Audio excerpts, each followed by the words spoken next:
মা Kali automobile workshop. দেখুন 22 kilo সাদা পাক ঢালা হয়েছে, 22 কিলো চিনির বাতাসা হচ্ছে, পাক ঢালা হয়েছে। এখানে দেখুন ফাটার দিয়ে ভালো করে ফেনাটা করে নেওয়া হচ্ছে, তারপরে ডপিং চালু করা হয়েছে।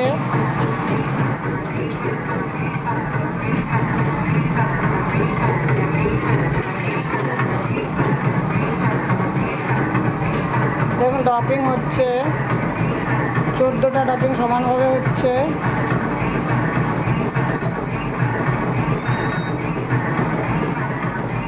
মা কালী অটোমোবাইল ওয়ার্কশপে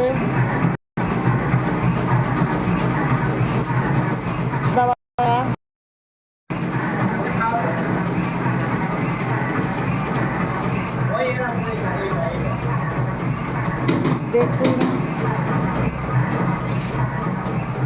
সাকসেসফুল মেশিন, বাতাসা সাকসেসফুল মেশিন। 14টা ডপিং একবারে সমানভাবে পড়ছে। এখানে এসে দেখুন শেষে একদম শুকিয়ে নিচে পড়ে যাচ্ছে।